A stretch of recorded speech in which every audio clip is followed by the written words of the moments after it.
Circular sitting arrangement la video 5. 5 children A, B, C, D and E are sitting along the corners of a pentagonal table facing the center. இதுதான் pentagonal table. 5 கோணங்கள் உள்ளது. இதுல இந்த கார்னருக்கு corner 5 பேர் உட்கார்ந்திருக்காங்க. 5 குழந்தைகள் A, B, C, D, E, F E. A, B, C, D, E. 5 குழந்தைகள் உட்கார்ந்திருக்காங்க. B is between E and C. அப்ப B இங்க இருந்தா E இங்க இருக்கலாம், C இங்க இருக்கலாம். இல்ல E இங்க இருக்கலாம், C இங்க இருக்கலாம். அதை முடிவு பண்ண முடியாது. D is to the right of E. இதை வச்சு நம்ம முடிவு பண்ணலாம். D is to the right of E. இது என்னது? Facing the center. அப்ப right of வந்தா அப்படி எடுத்துக்கணும். அதாவது D உட்கார்ந்து அதுக்கப்புறம் clockwise directionல போய் E உட்கார்றாரு. இந்த மாதிரி எடுத்துக்கணும். இதுதான் நமக்கு facing the centerக்கான ரூல். D உட்கார்ந்து clockwise directionல போய் E உட்கார்வார். அப்ப நான் D இங்க உட்கார வைக்கிறேன்னு வைங்க. எங்க வேணாலும் இங்க உட்கார வச்சுக்கோங்க. ஆனா D க்கு அப்புறம் என்ன பண்ணிருப்பார்? E உட்கார்ந்து இருப்பார். D உட்கார்ந்த பிறகுதான் E உட்கார்ந்து இருப்பார். இப்படி உட்கார்ந்து இருப்பார். ரைட் ஆஃப்னா ஆர்டர் மாறாம அப்படி வரும். இப்ப அடுத்து இது முடிச்சிட்டோம். இப்ப இங்க போவோம். B is between E and C அப்படின்னா E இங்க உட்கார்ந்துட்டாரு.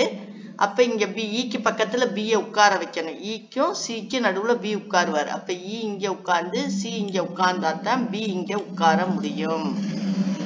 அப்ப விட்டு போன A இங்க உட்கார்ந்து இருப்பார். அவ்வளவுதான். இந்த சைடுகளை தான் சர்க்குலர் அரேஞ்ச்மெண்ட் வந்துட்டாலே இந்த ரைட் ஆஃப் லெஃப்ட் ஆஃப் தான் முதல்ல குறிக்கணும்.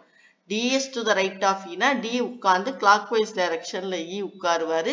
E க்கும் C க்கும் நடுவுல B உட்காருவாரு. இந்த பக்கம் C உட்கார வைக்க முடியாது. ஏன்னா இங்க D உட்கார்ந்துருக்காரு. அதனால இப்படிதான் நம்ம போக முடியும். E க்கும் C க்கும் நடுவுல B உட்கார்ந்துருக்காரு. விட்டு போன இடத்துல A உட்கார்ந்துருக்காரு.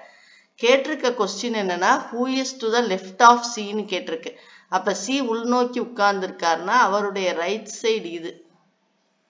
அவருடைய ரைட் சைடு இப்படி இருக்கும். அவருடைய லெஃப்ட் சைடு இப்படி இருக்கும். உட்கார்ந்து பாருங்க ஒரு டைனிங் டேபிள்ல தெரியும். அவருடைய ரைட் சைடு இது, இதோடைய லெஃப்ட் சைடு இது.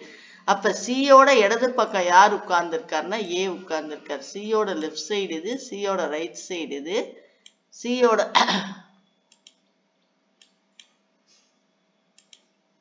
சியோட இடது பக்கம் இது. அப்ப சியோட இடது பக்கம் யார் உட்கார்ந்து இருக்காருங்கிறத நம்ம கேள்வி.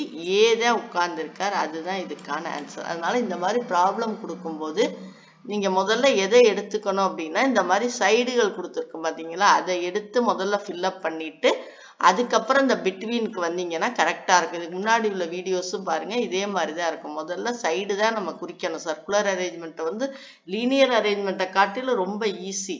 ஆனா என்ன பண்ணணும் அப்படின்னா முதல்ல சைடுகளை குறிக்கணும். இந்த ரைட் ஆஃப் லெஃப்ட் ஆஃப்கெல்லாம் நம்ம கொடுத்துருக்கிறதுக்கு பாத்தீங்களா அந்த சும்மா ட்ரிக்ஸ் எப்படி right of left of imagine பண்ணி போட்டுக்கிட்டு இருக்க நேரம் இருக்காது அந்த நேரத்துல. அதனால இந்த சர்க்குலர் அரேஞ்ச்மெண்ட்ல ஃபேசிங் த டேபிள் அப்படின்னா தி ரைட் ஆஃப்னா அப்படி எழுதிக்கணும், லெஃப்ட் ஆஃப்னா மாத்தி எழுதிக்கணும். ரெண்டுமே கிளாக்வைஸ் டைரக்ஷன். அந்த மாதிரி பார்த்து போட்டீங்கன்னா ஈஸியா இருக்கும். ரொம்ப சிம்பிளான சம்ஸ் தான் இப்ப நான் போட்டுக்கிட்டு இருக்கேன்.